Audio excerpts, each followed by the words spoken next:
Bem, bom dia! Nesse dia, tomando café com Cristo, e estamos alegres que está participando. E vamos abrir nossas Bíblias em Provérbios agora, capítulo 12. Nós estamos estudando pérolas no livro de Provérbios, cada dia é um capítulo. E você pode fazer a leitura desse capítulo no seu tempo particular. Mas vamos ler agora versículo 15 e 16, fazendo leitura da Bíblia Almeida Corrigida Fiel. E versículo 15 diz: o caminho do insensato é reto aos seus próprios olhos, mas o que dá ouvidos ao conselho é sábio. A ira do insensato se conhece no mesmo dia, mas o prudente encobre a afronta. Nessa manhã nós queremos falar desse capítulo sobre vivendo sábio no mundo insensato. Como viver sábio no mundo insensato? Então essa palavra insensato aparece pelo menos 15 vezes no livro de Provérbios. Então já encontramos vários versos até aqui, e nós vamos encontrar mais ainda. Mas duas vezes aqui nesse capítulo nós encontramos a palavra insensato. Então, ela sempre é usada para se referir a 4 pessoas. Então, refere àquela pessoa que despreza a sabedoria, ou aquela pessoa que zomba da culpa, ou aquela pessoa que causa divisão, ou aquela pessoa que pratica a libertinagem. Então, na verdade é que vivemos num mundo insensato, né? Porque nós convivemos com essas pessoas. Ela predomina em todas as áreas da sociedade, no governo, nas escolas, no trabalho, nos lares e, infelizmente, até nas igrejas. Por quê? Porque é muito mais fácil ser insensato que ser uma pessoa sábia. Bem dizer, a insensatez está bem mais na moda, é o caminho mais fácil. O insensato não precisa nem pensar ou refletir, ela precisa apenas agir de acordo com suas emoções, de acordo com a sua vontade. Eu conheço um rapaz que ele fez uma compra numa padaria.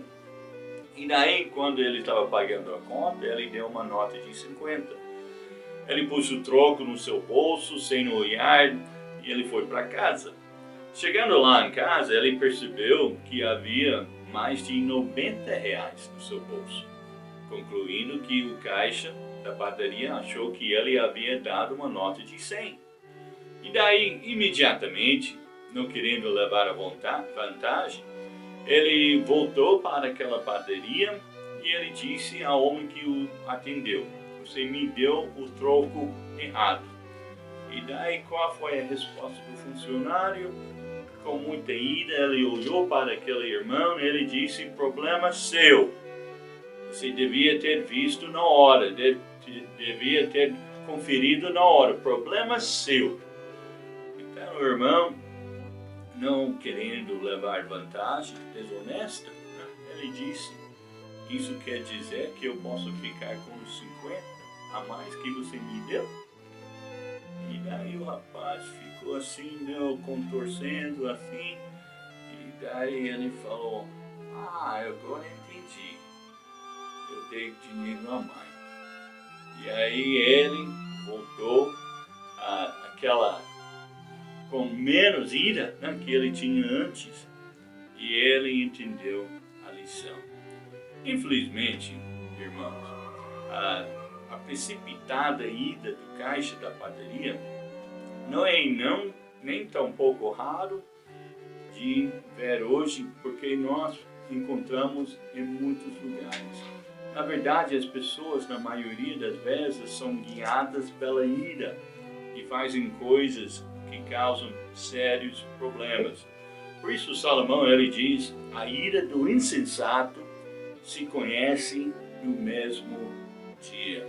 Então logo o sangue ferve e o tolo responde conforme o seu coração. Quais algumas marcas da pessoa insensata? Então, o versículo 15 nos mostra o insensato, ele se acha o dono da verdade. Como diz o versículo 15, o caminho do insensato é reto aos seus próprios olhos. Então, o insensato, ele pensa que ele é o dono da verdade. O insensato é controlado pelas emoções. Veja o versículo 16. A ira do insensato se conhece no mesmo dia, mas o prudente encobre a afronta. Mas também o insensato, ela é um perigo que nós devemos evitar. Como diz em Provérbios 14, versículo 7, desvia-te do homem insensato, porque nele não acharás lábios de conhecimento.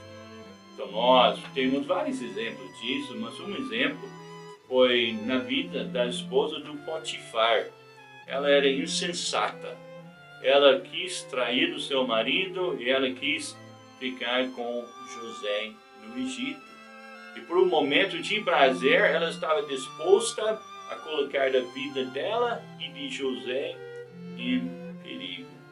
Como diz em Provérbios, desvia-te do homem insensato, porque nele não acharás lábios de conhecimento. É um perigo que deve ser evitado. Então, a pergunta para você é: como viver sábio no mundo insensato? Então, nós encontramos no versículo 15, como diz, mas o que dá ouvidos ao conselho é sábio. Versículo 18 também diz, né, que há alguns que falam como a espada penetrante, mas a língua dos sábios é a saúde. Então, em primeiro lugar, o sábio ele reconhece o valor de uma boa correção. Veja o versículo 1.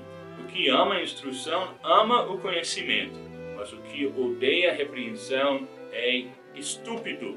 Nós ensinamos para nossos filhos, não use essa palavra estúpido, mas a Bíblia usa para mostrar, né, como uma pessoa que não recebe a correção, como que ela pode ser insensata.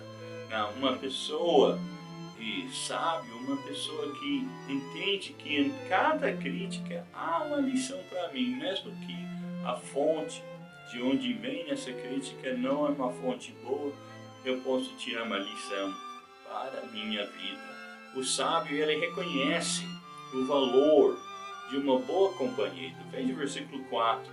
A mulher virtuosa é coroa do seu marido, mas aqui o envergonha é como podridão dos seus olhos. Você pode olhar na minha Bíblia, e na minha Bíblia, ao lado desse versículo, você vai encontrar um nome. Aqui diz a mulher virtuosa e coroa do seu marido. Ao lado desse versículo, você vai encontrar o nome Stephanie. Por que Stephanie? Stephanie é minha esposa. Mas também Stephanie, o nome Stephanie, em grego, significa coroada. Coroa. Então, e realmente eu posso afirmar que a minha esposa, ela vive o que está escrito nesse versículo. A mulher virtuosa é a coroa do seu marido. Quer dizer, é uma joia, uma bênção, acrescenta, não traz vergonha para o seu marido. Alguém disse, por trás de todo grande homem existe uma grande mulher. E realmente é muita verdade. Eu não conheço a história de todos os homens notáveis, mas é bem possível que quase todos foram apoiados e enriquecidos pelo procedimento das suas esposas. E a razão disso é que as ações diretas ou indiretas das mulheres podem mudar o rumo da vida dos seus maridos, ou para o melhor ou para o pior. Graças a Deus, a Bíblia diz, quem acha uma esposa, acha um bem. É uma bênção. E graças a Deus que seja assim na vida de cada irmão da nossa igreja. Mulher virtuosa é uma coroa, uma bênção, e que seja uma bênção para a sua vida. o sábio reconhece o valor. O sábio reconhece o valor dos bons conselhos. Versículo 5. Os pensamentos dos justos são retos, mas os conselhos dos ímpios enganam. Versículo 9. O sábio reconhece o valor de uma boa compreensão.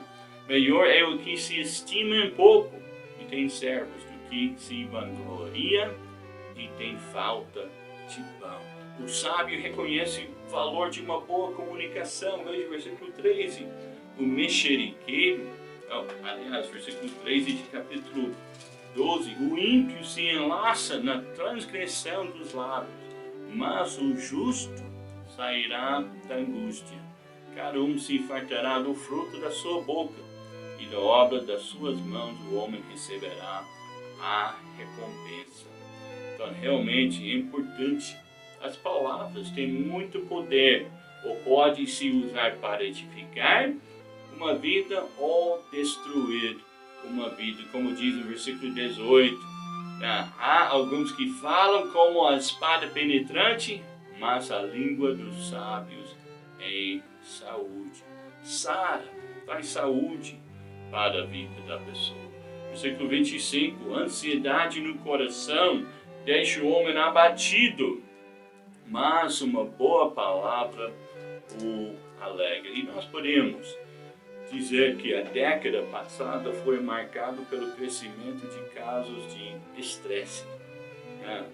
Mas a década presente, nossos dias atuais, vai ser marcado por uma outra desordem, a depressão. Uma geração desanimada, frustrada, desencorajada e pior, drogada, dependente de medicamentos fortes para manterem o ânimo e a coragem ou o humor. Mas por que assim? Então Salomão, ele tinha essa resposta quase mais de 1000 anos atrás, antes de Cristo. Ele conhecia o fator que deprime o homem. O que é? Ele falou sobre ansiedade. A maioria dos casos, o fator que causa depressão nas pessoas é a ansiedade do coração. O problema é quase sempre o mesmo, mas as razões da ansiedade são diversas. Nós estamos vivendo hoje, onde as pessoas têm muita ansiedade, medo do futuro, temor de criminalidade, frustração no casamento, problemas com os filhos, dificuldades do trabalho, problemas financeiros, relacionamentos turbulentos. Então essa ansiedade, que obviamente é tratada pela confiança no Senhor, é capaz de derrubar qualquer pessoa.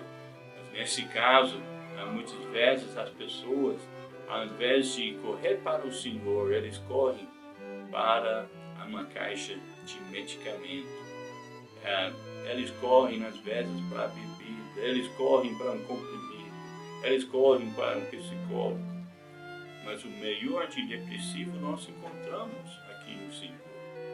Mas muitas vezes as pessoas correm para essas coisas como um modo de fugir da decepção, de fugir dos seus problemas. Mas o sábio, ele oferece também um tratamento para esse mal. E ele diz, não são remédios de caixa preta, mas uma boa palavra. Então, segundo esse médico da alma, a palavra bondosa anima o deprimido. Por isso as Escrituras nos ensinam a fazer exortações. Ela nos ensina que nós devemos fortalecer um ao outro. Então, no final, o melhor tratamento para a depressão é gratuito e não deixa sentidos entorpecidos. Então, nós encontramos aqui o que pode levantar o caído e que pode fortalecer nos momentos mais difíceis uma boa palavra. Que Deus use essa palavra para abençoar a sua vida e que nós possamos realmente ser sábios no mundo cheio de insensatez.